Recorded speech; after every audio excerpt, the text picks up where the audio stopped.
Welcome back, Fear Fiends, to the Chillergeist League Tables. Today, we're diving deep into the gloriously grotesque world of body horror for our first squirm-inducing matchup. But before we unravel the stats, let's look at the terrifying transformations of our two contorted contenders. In the blood-red corner, we have the tragic titan of transgression, Seth Brundle, or rather, his horrific final form, Brundlefly. A true pioneer of personal decay, haunting our screens since the glorious goo of 1986. Boris, what do you make of his profound, albeit repulsive, evolution in the field? Subject Brundle's operational lifespan, specifically his transformative phase, is statistically concentrated but profoundly impactful. One must evaluate his integrity deterioration index as directly proportional to his horror generation capacity. His trajectory is a singular, accelerated decline into optimal monstrousness. Exactly. He didn't just adapt, he became the adaptation. And then, in the corpse blue corner, we have the polymorphous perpetrator, the Thing. Subject Thing, originating cinematically in 1982, displays an unparalleled assimilatory velocity and a rapidly increasing mimicry complexity metric. Its future prospects in terms of propagating terror appear statistically boundless. Dr. Precisely. So, we have the reluctant, self-inflicted abomination versus the parasitic, shape-shifting terror. The scientific mishap versus the cosmic horror. Who truly dominates the body of work? After this brief look at their careers, we'll dive deep into the numbers that define their flesh-crawling terror. Stay tuned for the tale of the tape.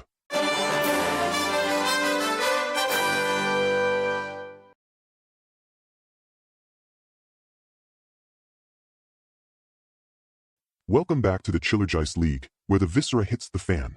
It's Brundlefly versus the Thing, a battle of biological breakdown. Boris, let's start with the grim tally. Total confirmed conversions or assimilations. Subject Brundle, in his Brundlefly state, directly facilitated 5 primary bioconversions, including his own terminal metamorphosis. This is a low-volume, high-impact outcome. Subject Thing, conversely, achieved 12 confirmed assimilations within its primary operational cycle in Antarctica, exhibiting a superior propagation rate. Wow, the Thing is certainly more prolific in its horror output. Indeed, Doctor. A highly efficient, if somewhat indiscriminate, output. And how about their morphological malignancy rate? How quickly and grotesquely do they change things? Subject Brundlefly exhibited an accelerating cellular reconfiguration rate, culminating in a complete transformation within approximately 83 minutes of screen time. Its changes were internally driven and publicly displayed. Subject Thing's adaptive phenotype generation was near instantaneous upon host acquisition, with the capacity for multi-species mimicry, superior speed and versatility. The Thing truly is a master of disguise, even if it's a terrifying one. Now, for environmental contamination, how much of a mess do they leave? Subject Brundlefly's biomaterial displacement index was localized, primarily confined to its living and laboratory environments, with high concentrations of acidic secretions. Subject Thing's biomass dispersal factor was significantly higher, contaminating entire facilities and personnel, indicating a broader infectious reach. The Thing definitely spreads its brand of horror far and wide.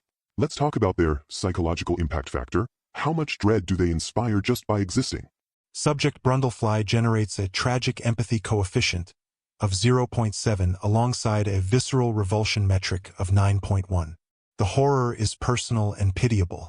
Subject Thing registers a paranoid distrust index of 9.8 and an existential dread rating of 9.5, indicating a superior capacity for systemic terror and group dissolution. Ah, the internal battle versus the external, pervasive threat. Fascinating. Now, let's shift to my favorite metrics, the artistry of their horror. Stalking prowess, Boris? Subject Brundlefly's stalking efficiency score remains unquantifiable due to self-isolation. However, Subject Thing demonstrates a mimetic infiltration score of 99% due to its ability to impersonate targets, eliminating the need for conventional pursuit. Highly effective, if somewhat deceptive. The ultimate wolf in sheep's clothing. And psychological play, do they toy with their victims? Subject Brundlefly's pre-termination psychological distress rating is largely self-inflicted, with limited external interaction.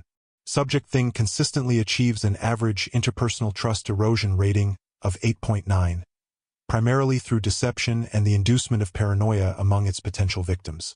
A high-yield return on minimal physical exertion. Oh, the horror of not knowing who to trust. Weapon selection and execution. Subject Brundlefly's tool utilization versatility is low, primarily utilizing biological extrusion for termination.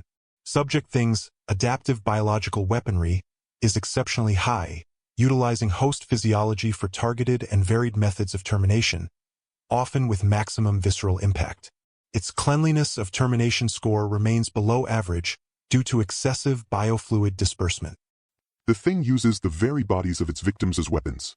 Ghastly. Territory dominance. Subject Brundlefly exhibits a confined environmental control factor within its limited operational zone. Subject Thing exhibits a 99% environmental assimilation factor within its designated operational zones, transforming surroundings to its advantage. Target ingress into these areas demonstrates a direct correlation with high mortality rates. It makes the environment part of itself. And finally, signature flair. Subject Brundlefly's post-transformation vocalization score is high, with a distinctive guttural roar. Subject Thing's post-assimilation revelation display is statistically unique, with a gross-out reveal factor of 9.7. A highly distinctive, if profoundly disturbing, flourish. Well, Fear Fiends, based on the sheer scale of its transformative terror and its chilling ability to dismantle trust, I think the numbers speak for themselves.